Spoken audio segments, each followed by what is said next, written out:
bulshada ku dhaqan deegaanka boqor oo ugu yaraan 8 kiiloomitir dhinaca koonfureed kaga beegan magaalada Gabiley ayaa cabasho baan ka muujiyay adeegyada aas-aaska u ah baahiyaha bulshada sida caafimaadka iyo waxbarashada oo gabi ahaanba deegaankaasi ka aradan yahay bulshada deegaankaasi boqor oo Somali Cable TV la hadlay ayaa waxa ay sidoo kale eedeymo culus u soo jeediyeen maayirka magaalada Gabiley Maxamed Amiin Cumar Cabdi oo ay ku eedeeyeen inuu xabsiga u taxaabo marka ay ka codsadaan waxqabadka u baahan yahay deegaankaasi iyagoo sidoo kalena codsaday in laga bedelo maamulka deegaankaasi waxa lagu xidhxidhayaa sharci darro lagu xidhayaa iskuuladoodii baa xidhan maamulka ka dhaysani waa maamul dadka ku dul nool ninkii hadla waa la ugaarsadaa waa la xidhayaa ya intaanu qabnay muddo 3 sanadooda arrintaas lafta boqor haysata waxaan sheegaynaa bada saabka gobolka wasiirka arrimaha gudaha madaxweynaha Soomaaliland in arrimadayada hoos loo eego aburinta iyo cagajugleynta iyo dhibta xorriyadka qaadka la naga daayo xaafadihii odayaashooda la xidhay sida ii soo sheegay dad xogaali iyo dumarkii xaafadaha joogay haddana lagu soo noqday oo xaafadihii biliisku ku soo noqday inay baadhiyeen waxa mushkilada oo nasiib darro ah in wax la baadho iyo wax la raadiyo iyo wax gafaho ka jira iyo wax ceebaho deegaanka talaana jirin deegaanka waa deegaanka boqor waa dadka miyiga oo dad u baahan horumarkooda waxbarashadooda caafimaadkooda in kor loo qaado in loo cagajugleeyo oo la xidho odayaashaasi waxay ku xidhayeen imika muddo 4 habeen waxa la waxay ku xidhnaayeen iyo wax loo sheegay iyo wax sharci oo la mariyay cidda ehelkooga u tagtana wax lagu laa ama waan ku xidhay ama ma soo noqonin si ka horina bedelay kan damana doortay si dhaweydna cadaalad darro ku xidhnaa ilaa 4 habeen waxa weeye ilaa imika waxaan ka fikiranaa wixii aanu dhanay ee aan ugu xidhan ma garano waxaan u sheegaynaa maamulka gobolka Gabiley dhammaantood ku hoose u qarab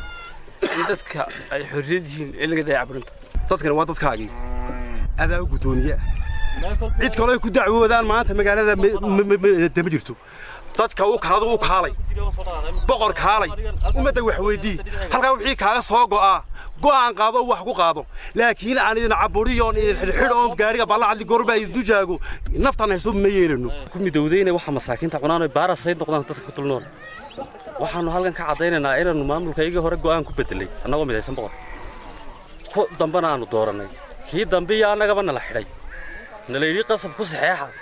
waxaana in haysta maayirka gobolka waxaanu leenahay hawlaha iyagana hawla maayirka u yeela maaha awalba doorashada mu soo fargelin jiray maayir way jireen anagu ma dooran jirnay waa kii 8aad maamulkan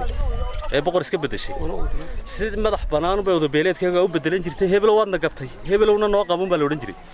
anagu wadadayda man socnaa kabanaan leexan maayirku nagu soo xadgudbay uuna caburiyay uuna cagajugleeyay isagoo tixgelinaya ninka maayirka